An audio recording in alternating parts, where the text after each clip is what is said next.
Hello दोस्तों, कैसे हो सब। देखो दोस्तों, हमने लास्ट क्लास के अंदर भारत का भूगोल का जो चैप्टर था कि भारत के भूगोल का मैं परिचय आपको दे रहा था कि भारत के भूगोल के अंदर कैसे कैसे क्वेश्चन आपसे पूछे जाते हैं, वो कौन कौन से टॉपिक से आपके आते हैं। और लास्ट टाइम में बच्चों हमने क्या किया था, लास्ट टाइम में हमने भारत के पॉपुलेशंस के बारे में आपको बताया था, भारत के एरिया के बारे में आपको बताया था, भारत की स्थिति के बारे में आपको बताया था। ठीक है ना बच्चों।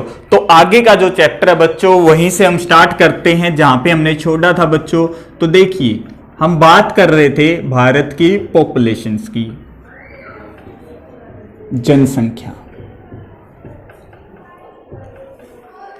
की बच्चों हम बात कर रहे थे यहां पे। तो भारत की जो जनसंख्या है 121 करोड़ है।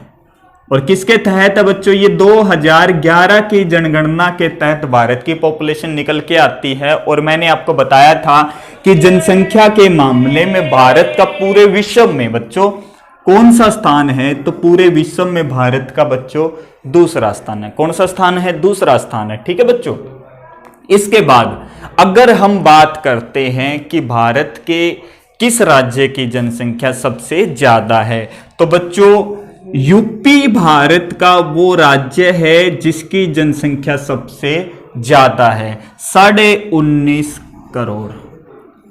2011 के तहत यूपी की लगभग 19.5 करोड़ पॉपुलेशन निकल के आई थी बच्चों, जो भारत में सबसे ज्यादा थी। कितनी थी, 19.5 करोड़। ठीक है, समझ में आ गई बात। इसके बाद सबसे कम जनसंख्या की अगर हम बात करें तो बच्चों गोवा भारत का वो राज्य है जिसकी जनसंख्या सबसे कम है। इसके अलावा बच्चों अगर हम बात करें कि सबसे ज्यादा जनसंख्या वाला केंद्र शासित प्रदेश कौन सा है, यूटी कौन सा है बच्चों, जो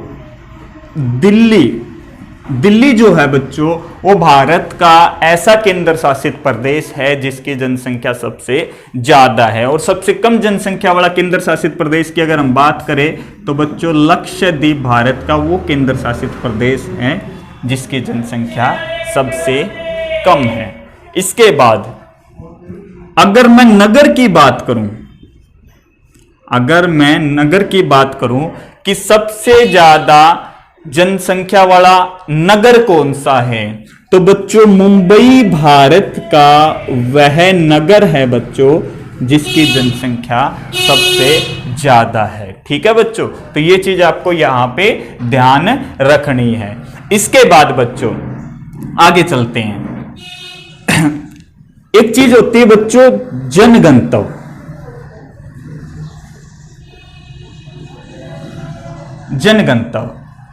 तो जनगणतव्य क्या होता है, जनगणतव्य बच्चों क्या होता है मैं आपको बताता हूं कि एक राज्य का पूरा एरिया है, उस एरिया को उस राज्य की जनसंख्या से हम क्या कर देते हैं, भाग कर देते हैं। तो प्रति किलोमीटर कितने लोग हैं, वहां पे कितने लोग रह रहे हैं, ये आ जाता है। तो यही चीज क्या कहलाती है, जनगणतव्य कहलाती है। और ऐसे राज्य बच्चों जिनके अंदर प्रति किलोमीटर सबसे ज्यादा लोग हैं बच्चों, वहां का जनगणतव्य क्या हो जाएगा, सबसे ज्यादा हो जाएगा। और जहां पे सबसे कम लोग हैं बच्चों, वहां का जनगणतव्य क्या हो जाएगा, सबसे कम हो जाएगा। तो यहां पे अगर आपसे क्वेश्चन पूछा जाए कि भारत का वह राज्य जिसका जनघनत्व सबसे ज्यादा है, तो देखो बच्चों कौन सा है ऐसा राज्य जिसके अंदर प्रति किलोमीटर सबसे ज्यादा लोग रहते हैं। तो बच्चों कौन सा है वो राज्य है बच्चों भारत का बिहार। कौन सा है, बिहार। देखो बच्चों ये वाला जो क्वेश्चन था हरियाणा पुलिस फीमेल कांस्टेबल के अंदर आपसे पूछा भी गया था कि सबसे ज्यादा जनगणतव्य वाला राज्य कौन सा है। तो ये बिहार जो है ना बच्चों भारत का वो राज्य है जिसका जनगणतव्य सबसे ज्यादा, यानी कि बिहार के अंदर प्रति किलोमीटर सबसे ज्यादा लोग रहते हैं। इसके बाद सबसे कम जनगणतव्य की अगर हम बात करें तो सबसे कम जनगणतव्य कहां का है, तो सबसे कम जनगणतव्य आता है बच्चों अरुणाचल प्रदेश का। देखिए बच्चों बिहार में 1 किलोमीटर में लगभग 1104 या 1106 लोग रहते हैं। ठीक है, और अरुणाचल प्रदेश में प्रति वर्ग किलोमीटर मात्र 17 लोग रहते हैं। तो सबसे कम जनघनत्व कहाँ का हो गया? अरुणाचल प्रदेश का हो गया। और सबसे ज्यादा जनघनत्व कहाँ का हो गया? तो बिहार का हो गया। तो दो क्वेश्चन आपके यहां पे बनते हैं कि भारत का ऐसा राज्य जिसमें सबसे ज्यादा लोग रहते हैं प्रति किलोमीटर बिहार, और ऐसा राज्य जिसमें प्रति किलोमीटर सबसे कम लोग रहते हैं वो है अरुणाचल प्रदेश। यानी कि ऐसे बोल सकते हैं कि बिहार में भीड़ ज्यादा है और अरुणाचल प्रदेश में भीड़ कम है। आजकल अगर देखा जाए तो बच्चों कोरोना कैसे ज्यादा बढ़ रहे हैं, तो उसमें क्या है कि भारत सरकार आपसे निवेदन करती है कि भाई सोशल डिस्टेंसिंग का पालन करें, ठीक है, यानी कि हमें ज्यादा लोगों के संपर्क में नहीं आना है। तो सोशल डिस्टेंस बनाना मुश्किल किसके लिए होगा? बिहार के लिए होगा। क्यों? क्योंकि बिहार में भीड़ बहुत ज्यादा है, ठीक है ना बच्चों। और किसके लिए आसान होगा? अरुणाचल प्रदेश के लिए आसान होगा, क्योंकि अरुणाचल प्रदेश में बच्चों इतनी भीड़ नहीं है, 1 किलोमीटर में बहुत कम लोग रहते हैं। तो कोरोना केसेस सबसे कम कहां मिलेंगे आपको? यहीं पे मिलेंगे। किसके मुकाबले? बिहार के मुकाबले। बिहार में ज्यादा केसेस जाएंगे, अरुणाचल प्रदेश में सबसे कम केसेस जाएंगे, क्योंकि बिहार में लोग ज्यादा रहते हैं, अरुणाचल प्रदेश में लोग कम रहते हैं, ठीक है ना बच्चों। तो जनघनत्व सबसे ज्यादा बिहार का है और अरुणाचल प्रदेश का जनघनत्व सबसे कम है। इसके बाद अगर हम बात करते हैं साक्षरता की, साक्षरता क्या होता है? पढ़े लिखे लोग। अगर आपसे पूछा जाए कि सबसे ज्यादा साक्षरता यानी कि सबसे ज्यादा पढ़े लिखे लोग किस राज्य में है, तो साक्षरता के मामले में अगर देखा जाए तो केरल भारत का वह राज्य है जिसके अंदर साक्षरता सबसे ज्यादा, यानी कि केरल में पढ़े लिखे लोगों की संख्या सबसे ज्यादा है। केरल बच्चों भारत का वो राज्य है जिसने सबसे पहले 100% साक्षरता का जो रैंक है वो हासिल किया, यानी कि भारत का 100% साक्षर राज्य कौन सा है? केरल। यानी कि केरल में आपको एक भी अनपढ़ नहीं मिलेगा। 100% साक्षर राज्य भारत का कौन सा है? केरल। केरल में पढ़े लिखे लोग ज्यादा है भाई, ठीक है। और सबसे कम साक्षरता, अब सबसे कम याद कैसे रखना है बच्चों? सबसे कम साक्षरता कहां की होगी? जहां पे लोग ज्यादा है।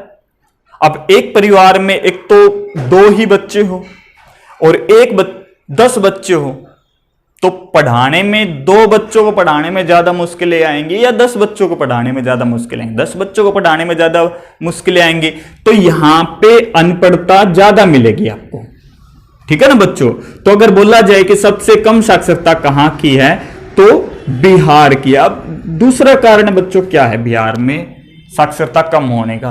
क्योंकि बिहार के लोग अन्य राज्यों में प्रवासी के तौर पे काफी संख्या में रहते हैं, वहां पे वो काम करते हैं, कोई हरियाणा में काम करता है, कोई पंजाब में काम करता है, कोई महाराष्ट्र में काम करता है। ऐसे काम करने के लिए वो वहां पे जाते हैं, तो इस वजह से उनके जो बच्चे वगैरह हैं बच्चों, उनको पढ़ने का टाइम नहीं मिल पाता, बहुत कम टाइम मिल पाता है। इस कारण क्या हो जाता है बच्चों?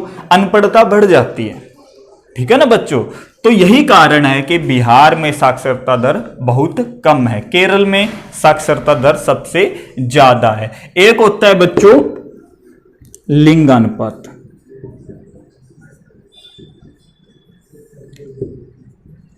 लिंगानुपात क्या होता है बच्चों?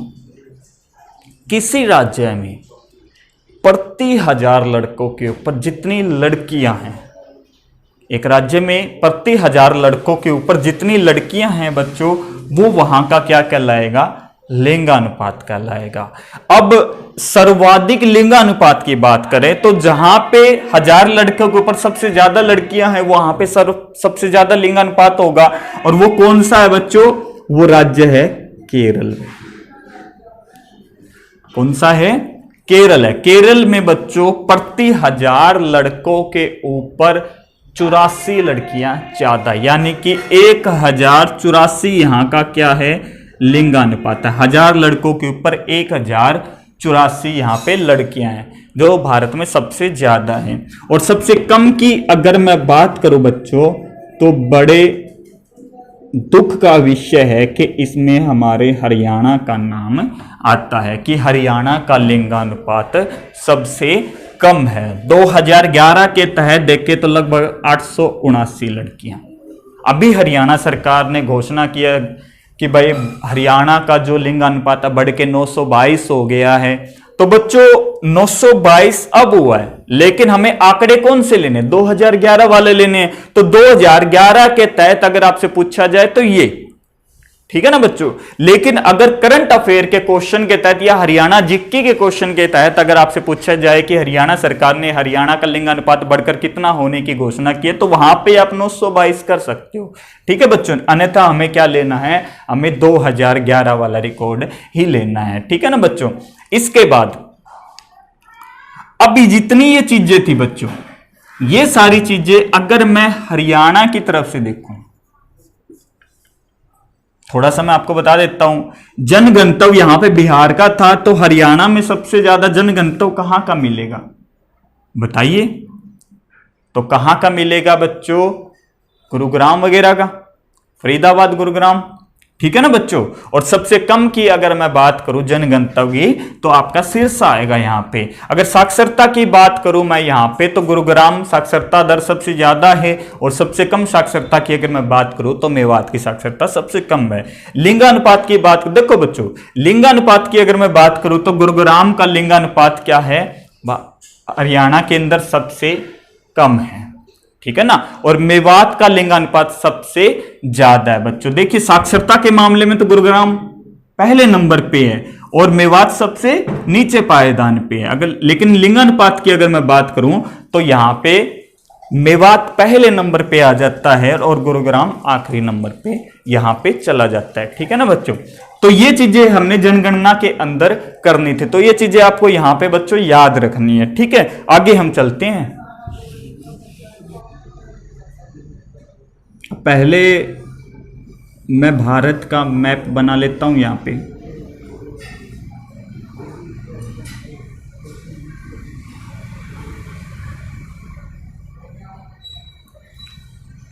ये बच्चों भारत का मैप हो गया।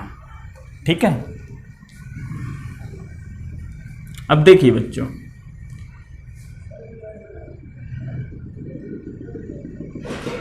ये एक रेखा है जो भारत के बिल्कुल मध्य से होकर गुजर रही है। इस रेखा का नाम क्या है बच्चों, कर्क रेखा। क्या नाम है, कर्क रेखा। अगर बच्चों आपसे पूछा जाए कि वह अक्षांश रेखा जो भारत के बिल्कुल मध्य से होकर गुजरती है, या वह अक्षांश रेखा जो भारत को दो बराबर भागों में विभाजित करती है, क्या कहलाती है, तो उस रेखा का नाम क्या है बच्चों, कर्क रेखा। और इसका जो अक्षांशीय विस्तार है वो कितना है, 23.5 डिग्री ईस्ट। यानी कि ये रेखा कहां है, 23.5 डिग्री उत्तर में है। देखिए बच्चों कैसे, ये ग्लोब है। ये रेखाएं जो होती है ना बच्चों, काल्पनिक रेखाएं होती है, ये केवल ग्लोब पे खींची जाती है, वास्तविकता में नहीं है। ठीक है ना। तो बच्चों ये बिल्कुल जो मध्य से होकर गुजरती है, ग्लोब के बिल्कुल मध्य से होकर गुजरती है बच्चों, ये रेखा कहलाती है भूमध्य रेखा। ऊपर नॉर्थ है, नीचे साउथ है, इधर ईस्ट है और इधर वेस्ट है। अब मैं उत्तर की साइड जाता हूं, 23.5 डिग्री ऊपर जाता हूं मैं नॉर्थ की तरफ, तो ये रेखा आती है, इसका नाम क्या है बच्चों, कर्क रेखा। और ये भारत के बिल्कुल मध्य से होकर गुजरती है। ये हमारा यहाँ पे क्या है बच्चों, भारत है। ठीक है ना। तो अगर आपसे पूछा जाए कि भारत किस गोलार्ध में स्थित है, तो नीचे ये साउथ है और ये ऊपर नॉर्थ है, तो भारत उत्तरी गोलार्ध में स्थित है। अगर भारत की स्थिति अगर आपसे पूछा जाए तो ऊपर उत्तर है और ये इधर क्या है, नॉर्थ, और ये इधर ईस्ट। तो अगर बोला जाए कि नॉर्थ ईस्ट दिशा में भारत क्या है बच्चों, ग्लोब पे स्थित है, पृथ्वी पे स्थित है बच्चों। ठीक है ना। ठीक है बच्चों। इसके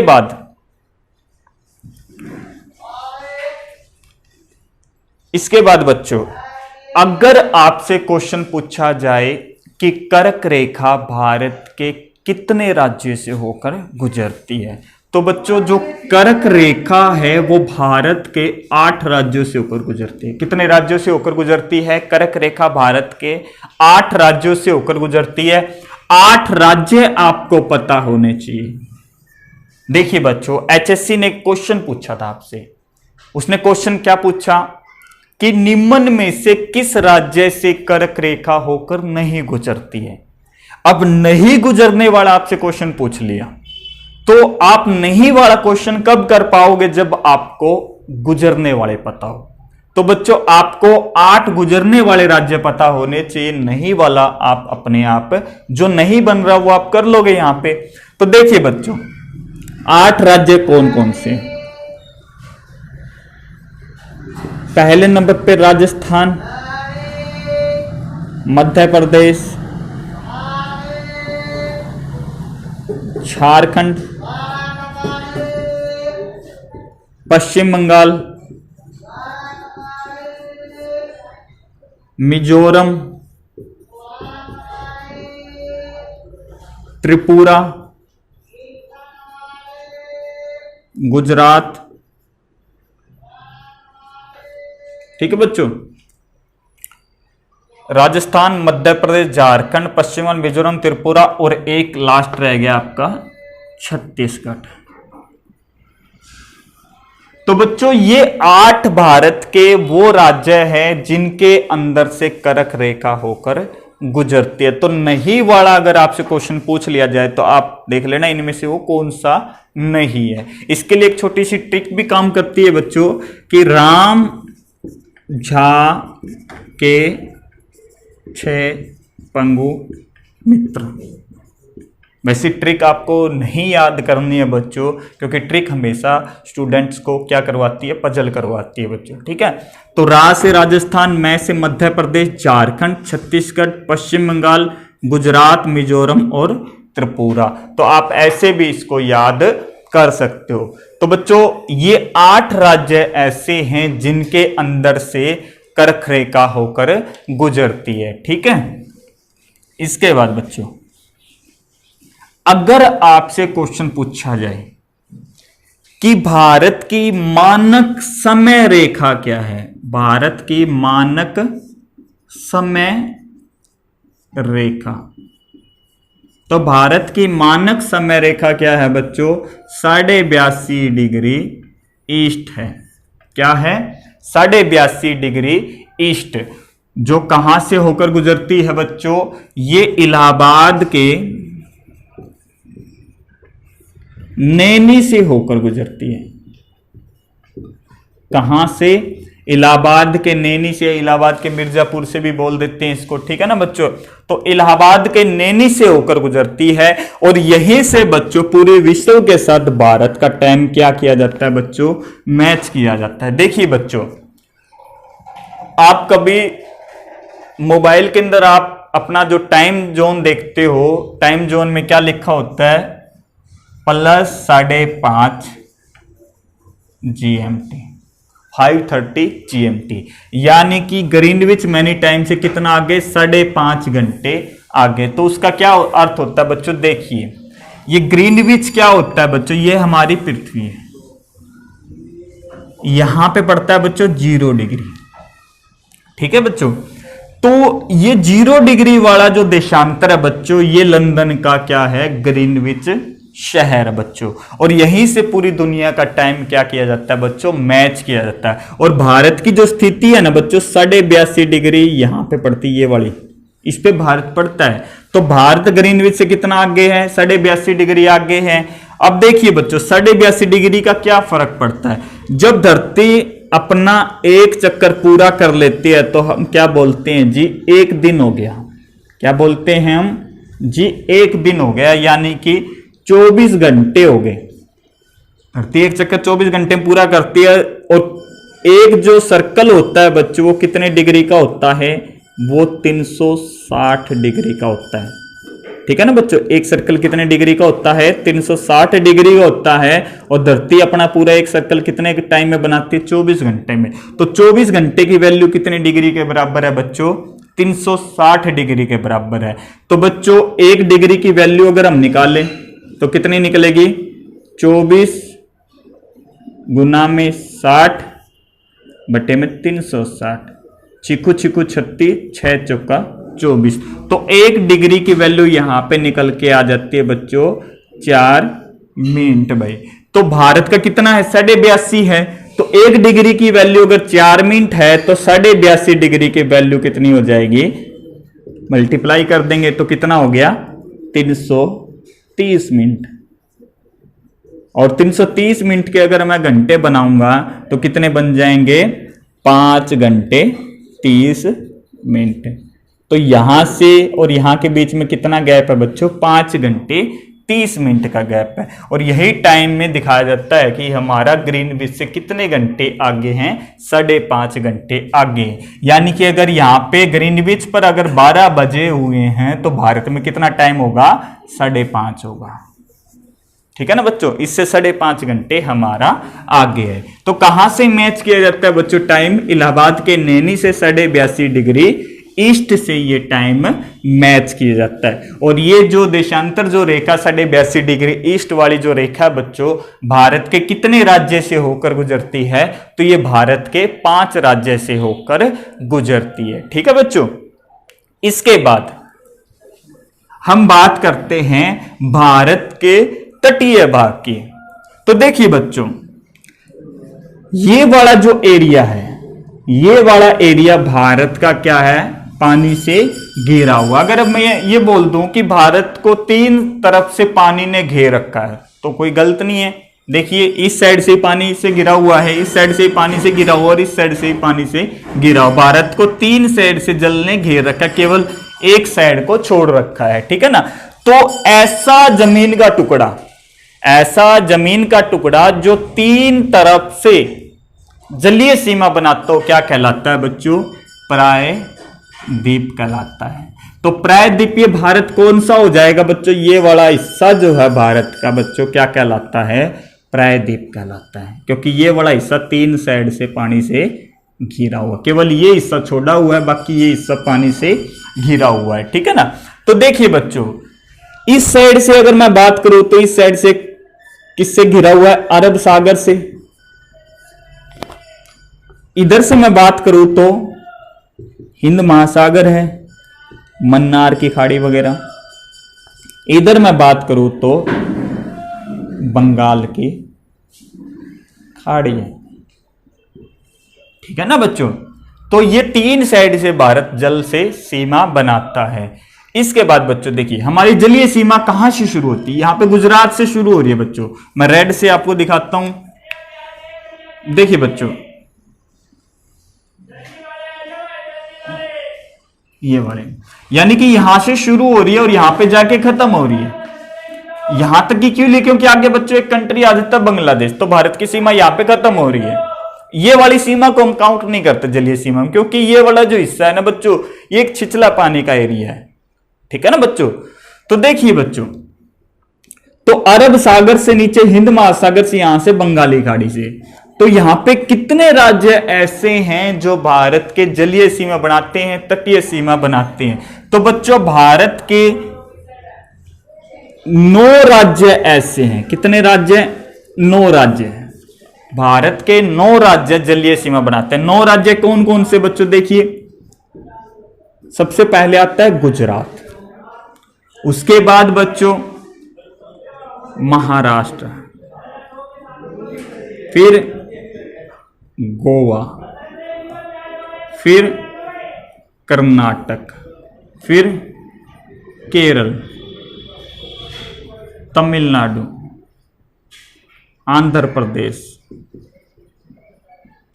उड़ीसा और वेस्ट बंगाल। तो 2, 4, 6, 8 और 1, 9। तो बच्चों भारत के ये 9 राज्य ऐसे हैं जो जलीय सीमा बनाते हैं। तो पहला क्वेश्चन तो आपका ये बन जाएगा, भारत के कितना राज्य जलीय सीमा बनाते हैं, तो भारत के 9 राज्य बच्चों क्या बनाते हैं, जलीय सीमा बनाते हैं।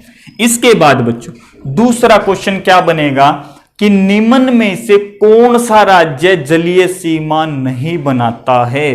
तो बच्चों 3 इनमें से ऑप्शन दे देगा आपको और एक कोई और दे देगा, जैसे कि मान लीजिए मध्य प्रदेश दे दिया, या फिर छत्तीसगढ़ झारखंड में से दे दिया, या फिर तेलंगाना दे दिया। तो ऐसे क्वेश्चन आपको दे देगा। तो आपको देखना है कि 9 राज्य तो बनाते हैं, इसके अलावा जो भी है वो नहीं बनाता है। ठीक है। उसके बाद अगर आपसे पूछा जाए कि भारत की तटीय सीमा कितनी है, कोस्टल बाउंड्री भारत की कितनी है। देखिए बच्चों, यहां से लेकर यहां तक ये हमारी क्या है, तटीय सीमा है, कोस्टल बाउंड्री है। और इसकी लंबाई कितनी है, तो इसकी लंबाई आ जाती है 6100 किलोमीटर। कितनी आ जाती है, 6100 किलोमीटर आ जाती है। लेकिन अभी हरियाणा के HCS के एग्जाम में ये क्वेश्चन आपसे पूछा गया था। क्वेश्चन क्या बोल रहा था कि भारत की कुल तटीय सीमा, भारत की कुल तटीय सीमा की लंबाई बताओ। तो बच्चों तटीय सीमा अगर बोल रखा है तो क्या करना है, 6100। लेकिन अगर वो साथ में ये वर्ड लगाता है, कुल शब्द लगाता है, तो बच्चों आपको 6100 नहीं करना है, आपको कितना करना है, 7516.5 किलोमीटर। ये 7516.5 किलोमीटर कैसे आया बच्चों, ये तो है साथ में आपके अंडमान निकोबार, लक्षद्वीप, इनकी कोस्टल बाउंड्री को भी यहां पे इंक्लूड कर दिया जाता है। तो भारत की क्या बन जाती है, कुल तटीय सीमा बन जाती है, जो 7516.5 किलोमीटर है। इसके बाद बच्चों और क्वेश्चंस क्या बनेगा, अगर आपसे पूछा जाए कि सबसे लंबी तटीय सीमा किस राज्य की है, यह क्वेश्चन बार बार आपसे पूछा जाता है दोस्तों कि भारत की सबसे लंबी तटीय सीमा, तो बच्चों कहां की है, गुजरात की। कितनी है बच्चों, तो 1214 किलोमीटर। कितनी है, 1214 किलोमीटर। गुजरात का अगर मैं बात करूं तो बच्चों देखिए ये गुजरात है, एक छल्ला सा यहां पे बन जाता है।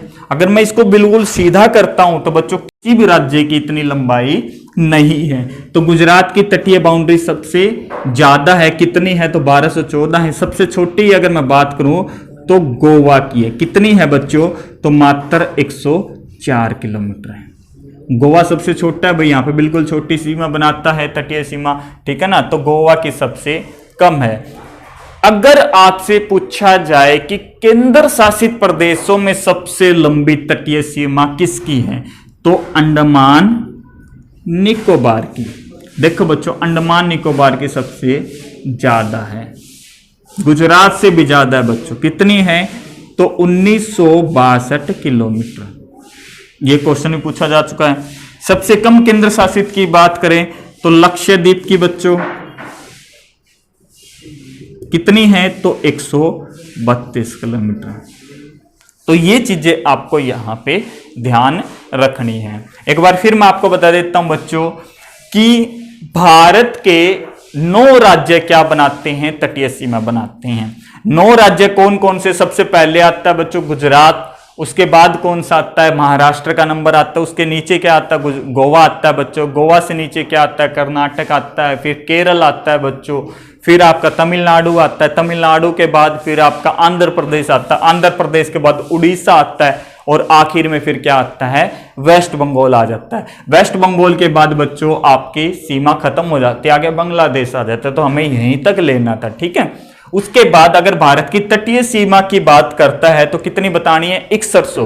6100 कौन सी है बच्चों, ये वाली हमारी क्या है, 6100 है, ठीक है ना। लेकिन कुल की बात कर रहा है तो कुल तटीय सीमा में आइलैंड्स की इंक्लूड हो जाती है, और कितनी हो जाती है, 7516.5 किलोमीटर हो जाती है।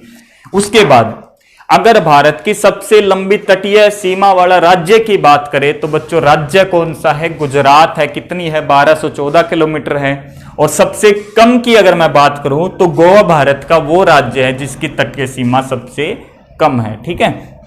उसके बाद अगर केंद्र शासित प्रदेशों की मैं बात करता हूं तो केंद्र शासित प्रदेशों में अंडमान निकोबार भारत का वह केंद्र शासित प्रदेश है जिसकी तटीय सीमा सबसे ज्यादा है, 1962 किलोमीटर, ठीक है। और सबसे छोटी तटीय बाउंड्री वाला केंद्र शासित प्रदेश की अगर मैं बात करूं तो जो आपका लक्षद्वीप भारत का वह केंद्र शासित प्रदेश है जिसकी तटीय बाउंड्री सबसे कम है। तो बच्चों कोस्टल इंडिया में से आपको ये चीजें यहां पे याद रखनी थी। तो बच्चों आज की क्लास के लिए हम इतना ही करते हैं।